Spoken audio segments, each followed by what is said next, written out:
예수님은 제자들을 향해서 너희는 세상의 빛이다라고 이렇게 말씀하셨습니다. 제자들은 세상의 빛입니다. 죄악으로 어두워진 세상을 밝히면서 세상의 빛이신 주님을 드러내는 사람들, 바로 그 사람들이 예수님의 제자입니다. 그런데 우리는 그 스스로 빛을 내는 자체 발광체가 아니다라고 하는 거예요. 스스로 빛을 낼 수 있는 존재가 아니다라고 하는 것이지요. 그러면 이런 질문을 우리가 던질 수 있습니다. 그 빛은 어디서 오는 것일까? 우리가 빛을 내야 되는데 그럼 그 빛을 어디로부터 그 빛이 오는 것일까? 그리고 어떻게 그 빛을 비출까 하는 것입니다. 본문의 말씀은 예수님의 말씀과 그 하나님 나라의 비밀에 대한 내용을 강조해주고 있는 말씀입니다.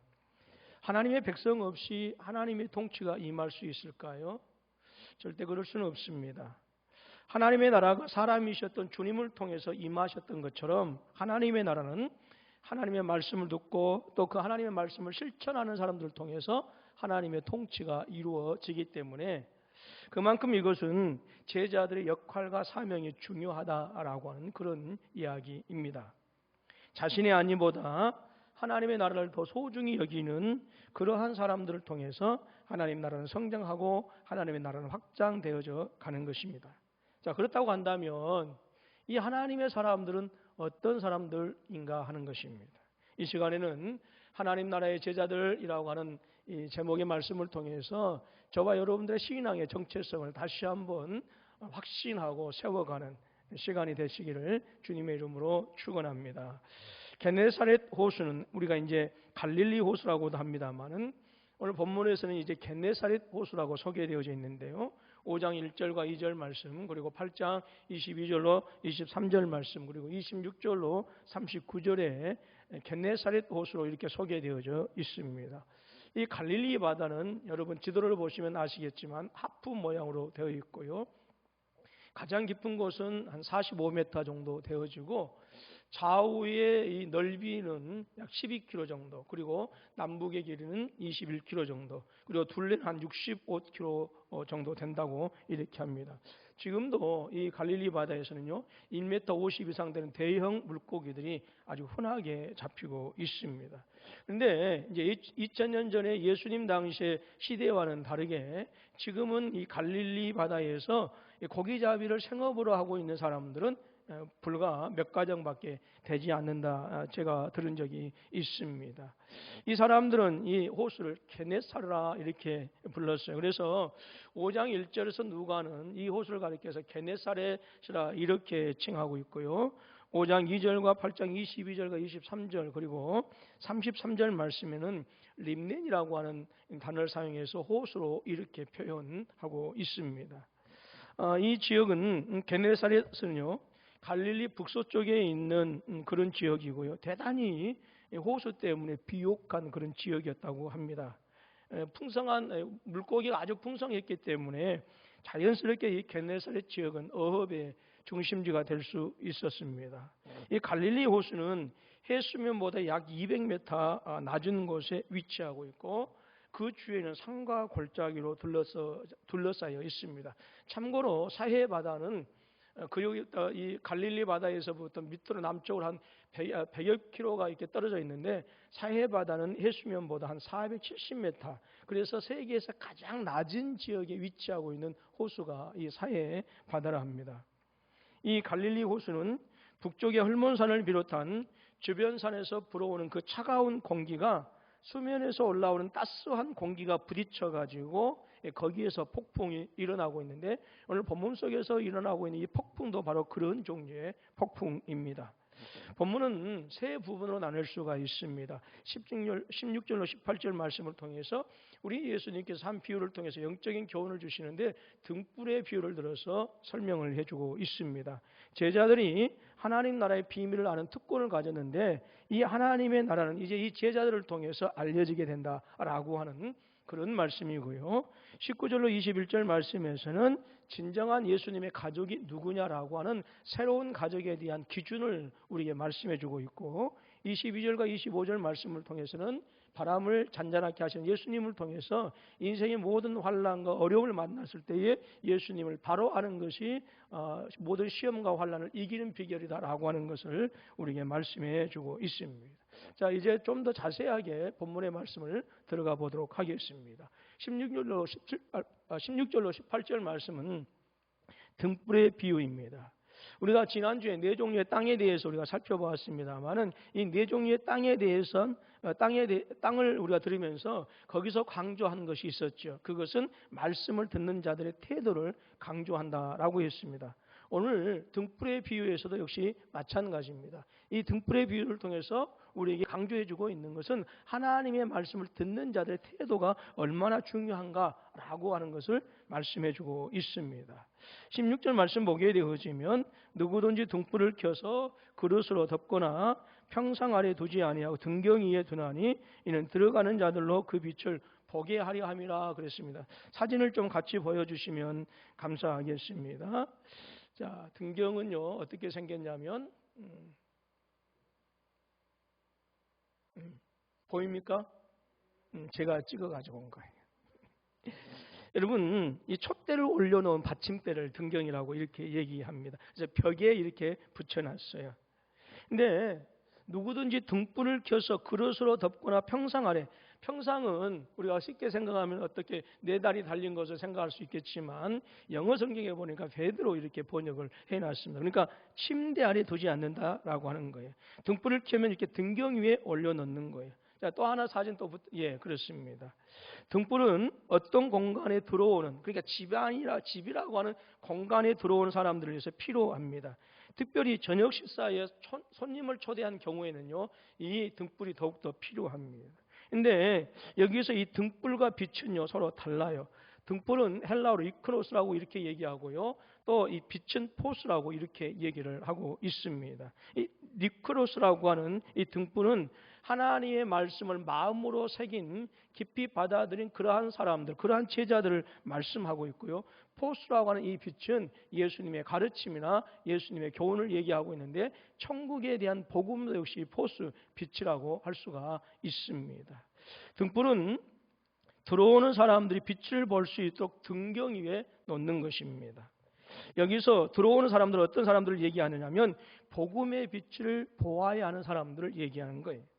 8장 10절 말씀 보면 이르시되 하나님 나라의 비밀을 아는 것이 너희에게는 허락되었으나 다른 사람에게는 비유로 하나니 이는 그들로 보아도 보지 못하고 들어도 깨닫지 못하게 하려 함이라 말씀했습니다. 예수님의 제자들에게 대해서는 직접 하나님 나라의 비밀에 대해서 말씀했지만 다른 사람들에게는 비유로 말씀하셨다라고 하는 것이죠. 그러니까 다른 사람들한테는 하나님 나라의 비밀이 감추어져 있다라고 하는 거예요. 그런데 바로 이 빛을 받은 예수님의 제자들이 빛을 바람으로 말미암아서 비유를 통해서 들었던, 그러니까 하나님 나라의 비밀을 온전히 알지 못하는 사람들이 하나님의 나라를 밝히 알도록 하는 것, 바로 그것이 빛의 역할인데 그 빛의 역할을 누가 하느냐? 제자들이 해야 된다라고 하는 거예요. 이 사람들은, 즉 빛이 필요하는 이 사람들은 하나님의 말씀을 듣는 이 제자들을 통해서 예수님의 가르침이나 복음을 듣는 그런 사람들입니다. 사람들은요, 등불을 통해서 빛을 보는 거예요. 사람들은 제자들의 삶을 통해서 예수님의 가르침과 복음이 어떤 것인가를 알 수 있고 경험하게 된다라고 하는 것이죠. 왜? 일반적인 사람들에게는 하나님 나라의 비밀이, 복음의 비밀이 감추어져 있기 때문에 그 비밀이 누구를 통해서 알려지냐? 빛 대신 제자들을 통해서 알려지게 된다 하는 거예요. 우리 한글 성경에는 17절에서 번역이 생략된 말씀이 있는데 왜냐라고 하는 접속사입니다. 가르라고 이렇게 헬라어로 말씀하고 있습니다만은 이 왜냐하면 무엇이기 때문이다라고 하는 그 이유를 위해서 설명을 하고 있는데 등불을 등경 위에 두고서 빛을 비추는 이유에 대해서 왜냐하면 17절에서 왜냐하면 이러이러하다라고 이렇게 설명하고 있어요.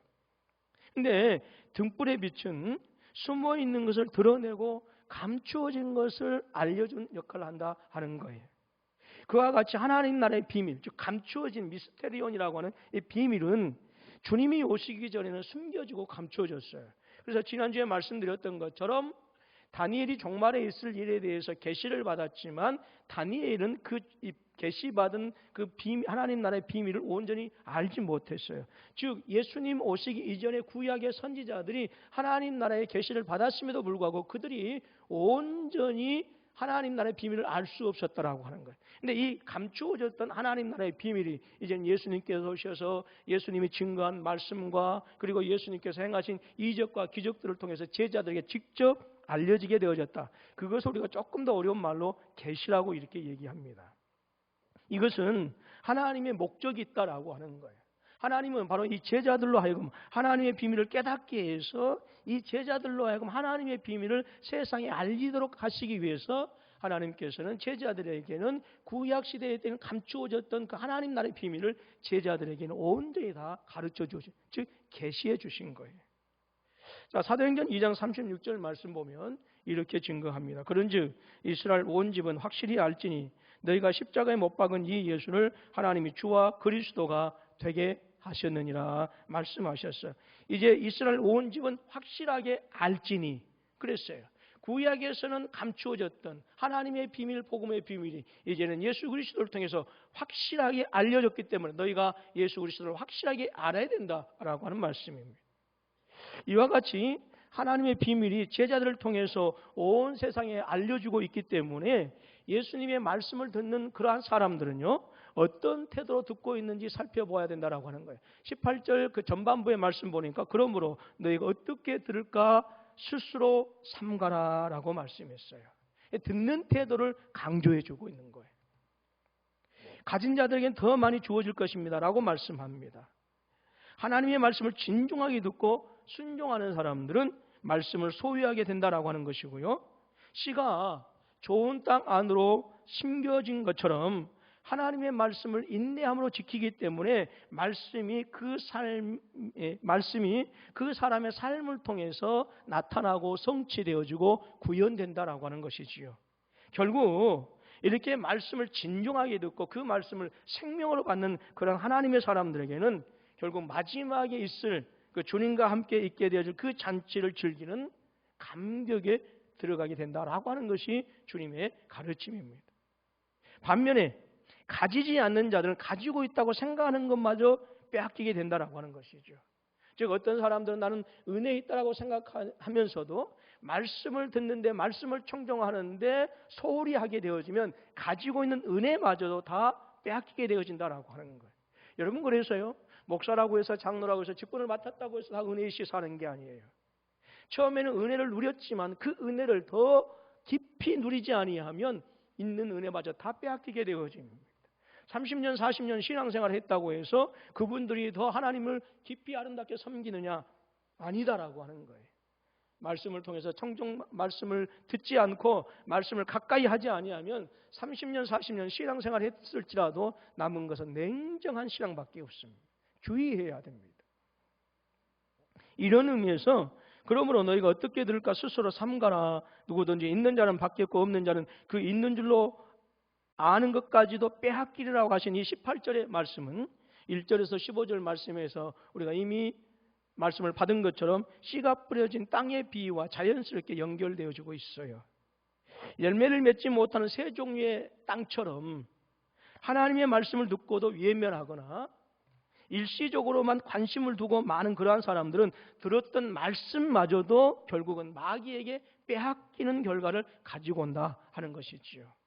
결국은 말씀을 진중하게 듣고 말씀을 생명으로 말씀을 받는 사람들은 하나님의 구원이 그 삶을 통해서 나타나게 되어지지만 그래서 마지막에는 주님께서 오셔서 함께 누리게 되어질 천국의 잔치에 참여하게 되어지지만 말씀을 외면을 하거나 일시적으로 관심만 두고 결국은 말씀에 가까이 하지 아니하는 사람들은 말씀을 통해서 구원을 받는 그 기회를 놓칠 뿐만 아니라 생명마저 빼앗기게 된다라고 하는 무서운 주님의 경고인 거예요.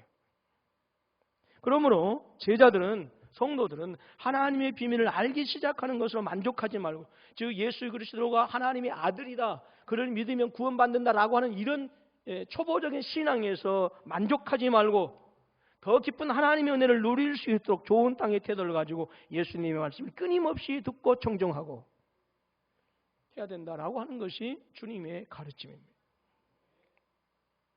바르게 들은 말씀은 제자들의 삶을 통해서 반드시 하나님의 선하신 뜻이 바르게 보여지게 되어지는 거예요.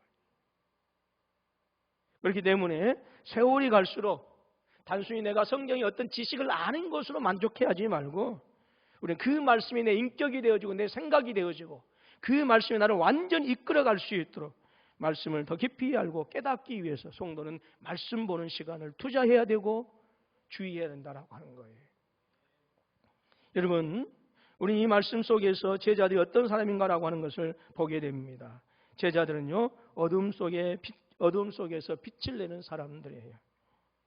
여러분, 빛이 평상 아래 스스로 자신을 감추지 않는 한 그 정체는 반드시 드러나게 되어 있어요.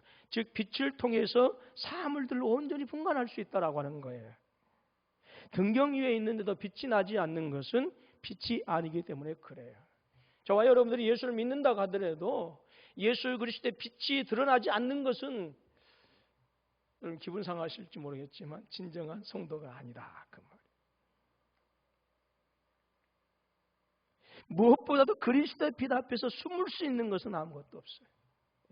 여러분, 그래서 성도가 말씀을 제대로 받아서 이 어둠 속에서 말씀의 빛을 비추게 되어지면 아무리 죄악으로 어두운 시대라 하더라도 그들을 통해서 예수 그리스도의 생명의 은혜가 나타날 수밖에 없어요. 제자는 그 빛이 비추는 자신의 모습을 우리가 분명하게 알아야 할 뿐만 아니라 빛이신 예수님께 나와서 빛이 되어야 하는, 그게 제자예요. 여러분, 세상에 숱한 이야기들이 얼마나 많이 있는지 모릅니다. 그 이야기들 가운데 여러분들은 무엇을 들으면서 살아가고 계십니까? 여러분, 오늘 주님께서 어떻게 들을까 스스로 삼가라라고 하는 이 말씀에 여러분 귀를 기울이실 수 있기를 주님의 이름으로 축원합니다. 하나님 나라의 제자는 말씀을 끊임없이 들어야 합니다. 그리할 때에 그 말씀이 나의 삶 속에서 빛으로 드러나게 되어 있어요.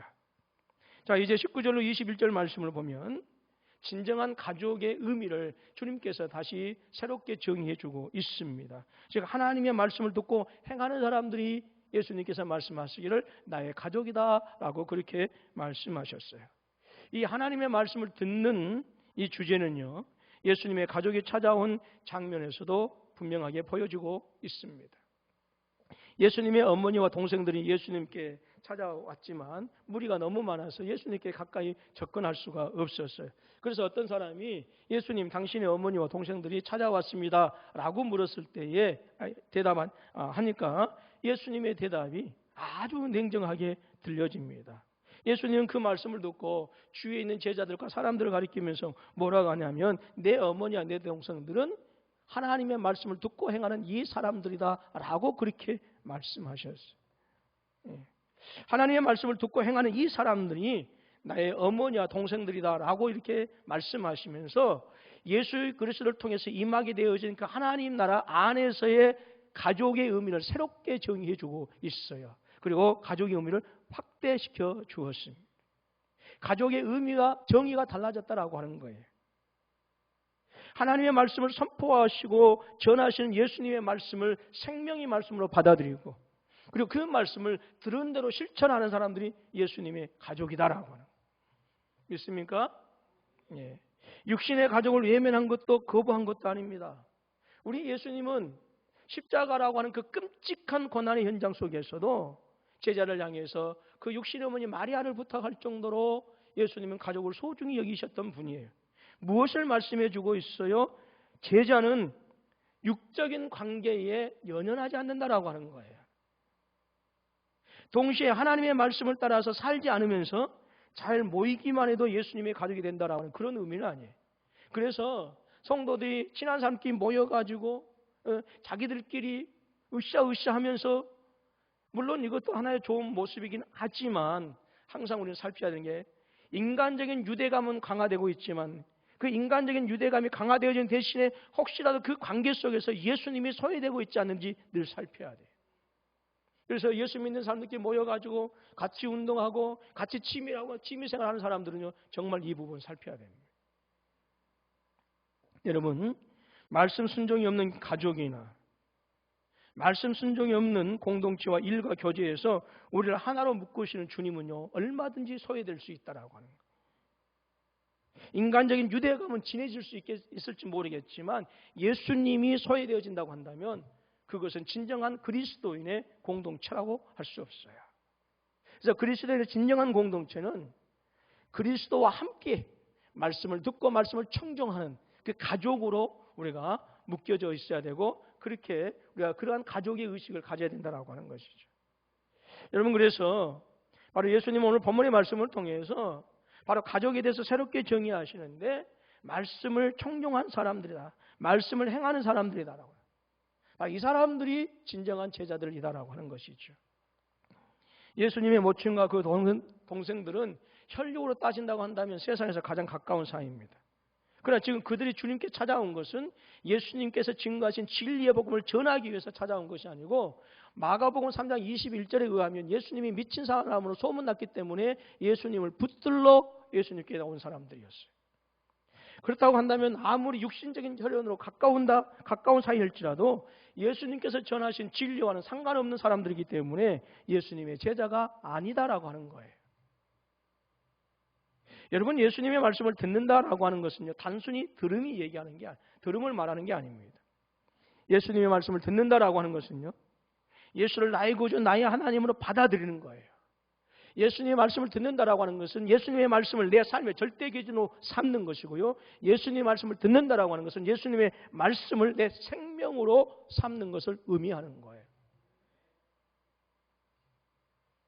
그래서 예수님의 제자는 이러한 믿음을 가지고 예수님의 말씀을 듣는 자들이고, 그들이 바로 예수님의 가족이다라고 하는 거예요. 여러분, 이거 정말로 중요한 의미입니다.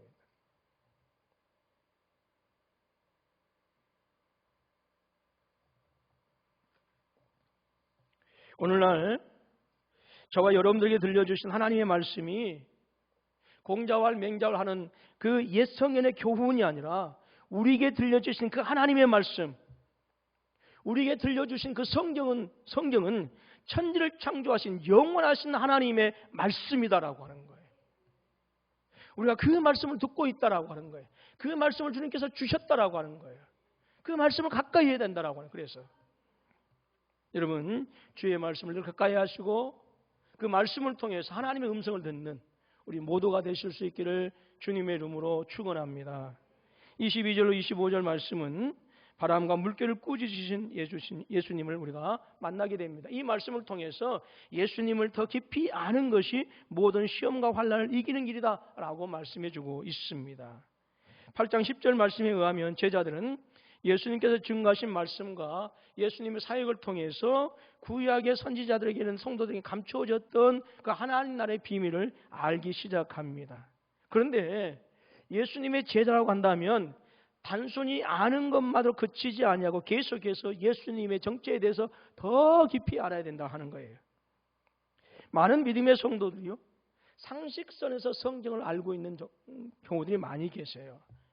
이 무슨 말이냐면 세상 사람들이 알고 있는 수준의 정도를 가지고 신앙생활하는 사람들이 많이 있다라고 하는 거예요. 오전에도 일부 예배 때 말씀드렸지만 예수님께서 아기 예수로 오셨다라고 하는 건 모르는 사람이 어디가 있을까요? 예수님께서 태어나자마자 헤롯에 의해서 핍박을 받았다라고 하는 사실을 모르는 사람이 어디가 있을까요? 예수님께서 30세 되던 해에 3년 동안 공생의 시작을 했다, 그래서 십자가에 달려 돌아가셨다라고 하는 사실을 모르는 사람들이 어디 있을까요? 그러나 과연 내가 그것을 아는 것만큼 그것이 내 삶의 능력이 되고 열매로 맺어지고 있느냐라고 하는 건 또 다른 문제예요.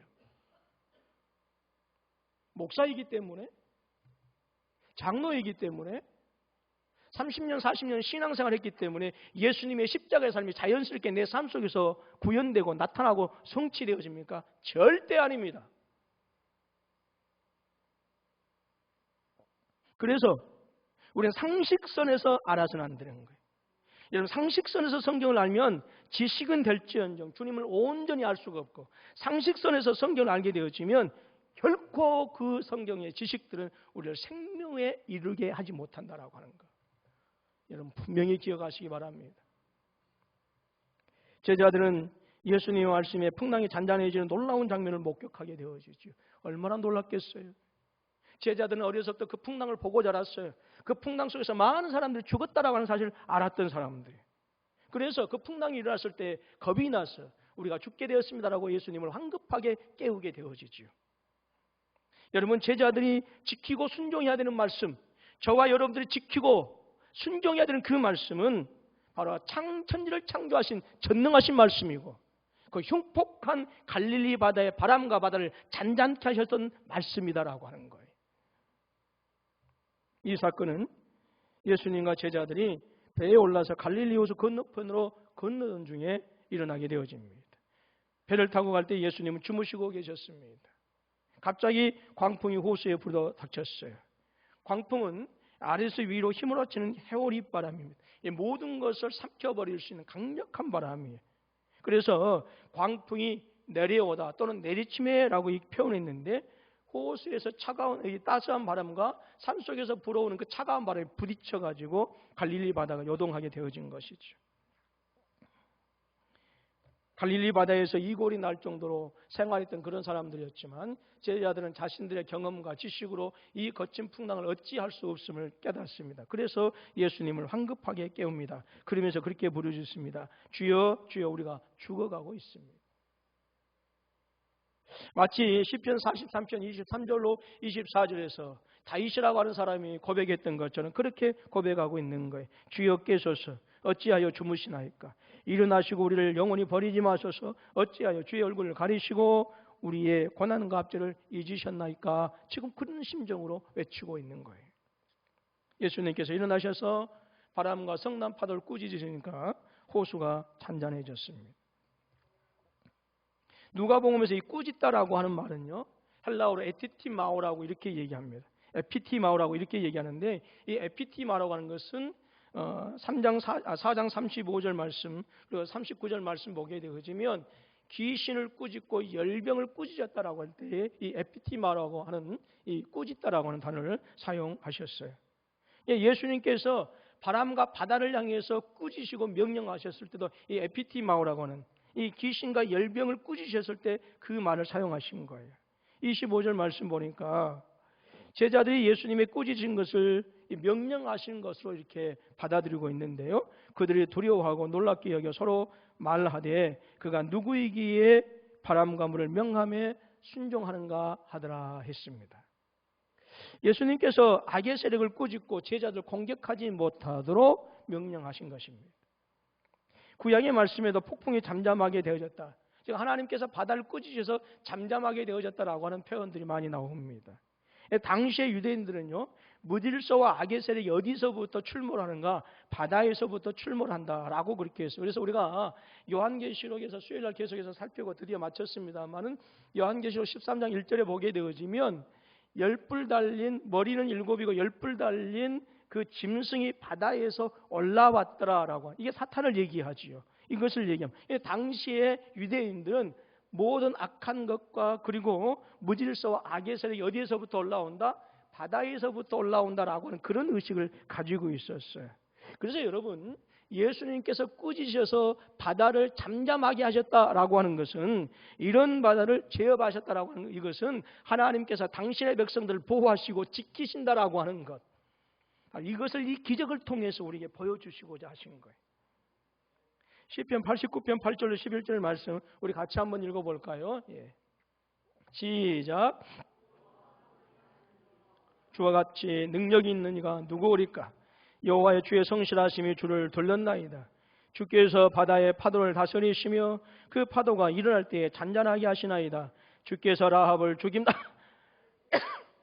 주의 원수를 주의 능력의 팔로 흩으셨나이다. 하늘이 주의 것이요 땅도 주의 것이라. 세계와 그 중에 충만한 것을 주께서 건설하셨나이다 말씀하셨습니다. 이렇게 주님께서 바다를 꾸짖으셨다, 그래서 잠잠하게 하셨다라고 하는 것은 당신의 백성들을, 제자들을 지키신다라고 하는 거예요. 그리고 예수님의 명령에 바다가 고요하게 되어진 이 기적은 우리 예수님께서 참 하나님이시다, 그리고 참 권세를 가지신 분이시다라고 하는 것을 알려주는 기적입니다. 여러분, 우리 주님은 질병을 치유하시고 귀신만을 쫓아내시는 것이 아니라 창조된 세계를 다스리는 권세를 가지고 계시는 전능하신 하나님이시다라고 하는 사실을 우리에게 보여주고 있는 거예요. 그 하나님께서 제자들을 위협하는 모든 악한 세력을 제압하시는 분이시다라고 하는 것, 이 기적을 통해서 우리에게 보여주고 있는 것입니다. 예수님은 구약의 선지자들과는 다르게 기도를 하지 않으시고도 이 바람과 바다를 잔잔하게 하셨어요. 이것은 무엇을 얘기할까요? 우리 예수님은 하나님이시다라고 하는 거예요. 충격적인 기적을 경험한 제자들이 서로를 향해서 그렇게 질문합니다. 그가 누구이기에 바람과 물을 명하며 순종하는가라고 하는 거예요. 혼돈과 무질서를 제압하시는 분이 누구냐라고 하는 것이죠. 근데 여러분, 누가는 제자들이 서로에게 향한 그가 누구이시기에 바람과 바다를 명하며 잔잔하게 되는가라고 하는 이 질문은 바로 오늘 제자들의 서로의 질문을 통해서 오늘 우리에게 던져주는 질문이에요. 즉, 저와 여러분들에게 예수님이 누구냐라고 묻는 이 누가의 질문에 우리가 올바른 예수님에 대한 신앙의 고백을 필요로 한다라고 하는 거예요. 예수 그리스도를 나의 하나님, 온 우주 만물을 창조하시고 모든 환난과 바람과 시험과 폭풍을 잔잔케 하실 그 하나님이심을 믿는다라고 한다면 앞으로 우리 인생길에서 수없이 많은 내가 알지 못하는 크고 작은 많은 시험과 환난을 당하였을 때 주님을 분명하게 안다라고 한다면 그 시험을 능히 극복해 갈 수 있다라고 하는 거예요. 그래서 우리에게 지금 말씀해 주고 있는 거예요. 그래서 예수님께서 제자들을 통해서 그가 누구이기에 라고 하는 이 질문은 바로 우리에게 지금 그 질문을 던져주고 있으면서, 그러면서 예수님은 제자들에게 너희 믿음이 어디 있느냐라고 말씀하시면서 당신에 대한 온전한 믿음을 지금 우리에게 요구하고 계십니다. 제자들에게 필요한 믿음은 어떤 것이었을까요? 제자들은 지금까지 예수님께서 귀신을 쫓아내고 병든 자를 고치는 이 능력을 통해서 직접 확인했기 때문에 그것을 믿어 의심하지 않았습니다. 그러나 바람과 성난 파도를 잔잔하게 하시는 하나님의 고유한 권능을 가진 전능하신 분이라고 하는 것은 믿지 못했던 거예요. 여러분, 바다의 바람과 성난 파도보다도 예수님의 능력이 더 크다라고 하는 사실을 믿는 것이 여러분 예수님에 대한 올바른 믿음의 반응인 줄로 믿습니다. 어떠한 시험과 환난이 크고 닥쳐서 내 인생의 위기가 닥치게, 내 인생의 배가 파산될 위기에 있을지라도 그 어마어마한 내 인생의 경험과 지식으로 도저히 감당할 수 없고 해결할 수 없는 그 어마어마한 시험과 환난보다도 주님의 능력이 훨씬 더 크다라고 하는 사실, 그것이 우리에게 필요하다라고 하는 거예요. 이처럼 제자들은 열매 맺지 못하는 세 종류의 땅과는 다르지만 여전히 하나님 나라의 비밀을 더 알아야 했어요. 예수님의 정체를 더 깊이 아는 것이 여러분 하나님 나라의 비밀을 아는 것이고, 여러분 예수님의 정체를 더 깊이 아는 것이 우리가 당하는 모든 시험과 환난을 이길 수 있는 유일한 비결이다 하는 거예요. 제자들의 믿음은 윤리적인 열매로만 나타나는 것이 아닙니다. 위험과 시련에 맞서는 태도를 보게 되어지면 그에게서 진정한 제자인가 아닌가라고 하는 것을 우리가 보게 되는 거예요. 말하자면 예수님의 말씀을 진정으로 듣고 생명의 말씀을 들었는지 여부는 높은 수준의 윤리를 통해서만이 아니라 우리 인생의 위기 가운데 어떻게 담대하게 대처하는 그 태도를 통해서도 그가 진정한 예수님의 제자인가 아닌가라고 하는 것이 증명된다라고 하는 거예요. 여러분, 예수님의 정체, 즉 예수님께서 하나님이라고 하는 사실을 알 때에 모든 위험과 시련을 극복할 수 있는 담력이 생기는 줄로 믿습니다. 성도들은 평소에는 하나님의 임재를 믿는 것처럼 보여도요, 인생의 위기가 닥쳐오게 되어지면 하나님의 부재를 불평하고 또 그리고 원망할 때가 얼마나 많은지 모릅니다. 여러분, 주님을 깊이 알아가실 수 있는 우리 모두가 되어지기를 주님의 이름으로 축원합니다. 여러분, 이 말씀 속에서 제자가 누구냐? 환난 속에서도 주님을 믿는 사람들이에요. 예수님은 바람과 물결을 잔잔하게 하셨습니다. 그러면서 당신의 능력, 말씀의 능력을 보이시고 제자들에게는 믿음을 요구하셨어요. 특히 주님은 가버나움의 귀신을 꾸짖고 명하셨던 것처럼 바다와 물결을 향해서도 꾸짖고 명하셔서 그래서 잔잔하게 하셨습니다. 다시 한번 당신이 자연만이 아니라 어둠과 혼돈의 원수를 이기시고 하나님 나라를 가져오신 분이시다라고 하는 사실을 보여주신 것입니다. 그러나 이렇게 바다와 물결은 예수님 말씀에 순종하는데 정작 제자들은 말씀 자체이신 예수님과 함께 하면서도 두려워하고 불안해했어요. 주께 대한 온전한 알미, 제자들의 온전한 믿음의 전제 조건이다라고 하는 것을 보여주는 말씀입니다. 여러분, 우리는 오늘 저와 여러분들에게 성경을 들려주신 이유가 무엇이겠습니까? 그것은 바다를 잔잔하게 하신 주님을 더욱더 깊이 알게 함으로 말미암아서 우리 인생의 모든 시험과 환난 속에서도 흔들리지 않고 주님을 더욱더 의지함으로 그 바람과 모든 시험과 환난을 이기라라고 하는 그 이유에서 우리의 전능하신 천지를 창조하신 하나님의 말씀 성경을 우리에게 들려주신 줄로 믿습니다. 여러분, 아는 만큼 여러분 믿을 수 있어요. 그리고 아는 만큼 승리할 수 있고 아는 만큼 은혜를 누릴 수 있기 때문에 여러분, 주님께서는 그래서 우리에게 성경을 주신 것입니다. 여러분, 이렇게 하나님의 나라의 제자는 환난 속에서도 주님을 믿는 사람들인데요. 그 환난 속에서도 어떻게 주님을 더 깊이 믿을 수가 있는가? 말씀을 통해서요. 말씀을 마무리합니다. 하나님의 나라의 제자는 주님을 따르는 사람들입니다. 그리고 그분처럼 예수님처럼 사는 사람들이에요. 그리고 주님의 빛을 비추는 사람들을 제자들이 할 수 있고 또 주의 말씀을 청종한 사람들 그리고 환난 가운데서 흔들리지 아니하고 주님을 온전히 알아서 주님을 온전히 믿는 사람들 그 사람들을 주님께서 가족이다 말씀하시고 내 제자다라고 이렇게 말씀하셔요. 놀라운 것은 주님께서 그 은혜를 저와 여러분들에게 주신 줄로 믿습니다. 그러므로 더욱더 주님을 깊이 알아가시고 주님과의 교제가 깊어짐으로 오늘 저와 여러분들의 삶이 더 풍성해지고 더 부욕해 되어지고 행여나 살아가면서 있게 되어질 풍랑과 바다를 만났을 때도 오히려 더 주님을 의지함으로 말미암아서 이 풍랑 인연하여 더욱더 빨리 갑니다 고백하고 찬양할 수 있는 풍성한 또 한 주간이 되시고 우리의 남은 시간들이 되실 수 있기를 주님의 이름으로 축원합니다.